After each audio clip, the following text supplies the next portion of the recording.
Okay, so there comes a time when two is not enough. You want four. This is the Behringer Q1202 USB. It's they call it a smaller version of the Behringer because it's a 1204 which has four outputs. So because we've got the podcasting set up and I've been using two mics, we have had more interest and there will be more people coming on board. So I needed to get a four version. Luckily, Behringer have sent me this and I still have the old one. So, well, yeah, well, they sent me that and another microphone as well. So, these are giving you a quick view of them and why I've upgraded. So, I already have a Behringer mic here. I've got an old AKG mic there. I've got another Behringer mic here, which seems to be doing well based on so far's tests. And I'll do a quick view of this Behringer. And because we're using XLR mics, these are not phantom powered.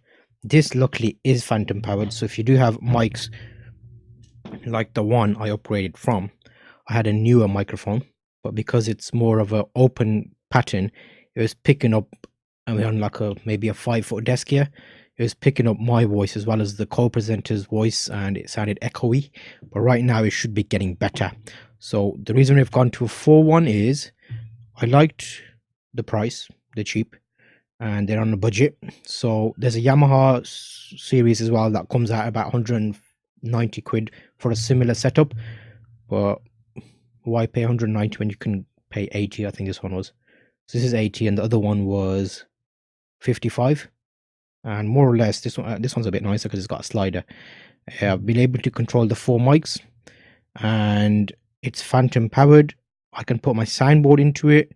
I can control the main three equalizer, mid and lows, add effects to it if I need to. But the main thing is going to be voice basically for videos, and because we're using OBS and streaming, it works out a bit better. So I'm going to change this setup over and explain, well, not really explain. Can I show you both of them side by side so you get a comparison of size and how much of a difference the size actually is if I take this out. Okay, so I've got both of them here side by side. Here's the old one, which is the Q802 USB. You can see it's got the two XLR inputs. And if you're doing a podcasting setup, two is not going to be enough. You always want room to improve. So here's the new version that we've got, which is the 4 XLRs. And there's additional inputs on the right hand side if you use the phono type, not phono, the jack type. And here's them side by side, so you can see it's a slight increase, about 1.5 inches extra long, and it's got the side by side view there as well, so you can see them. It's a slight bit longer or taller depending on how you're looking at it. The back similar, it's got a fan in the back, so it's a good option to upgrade to.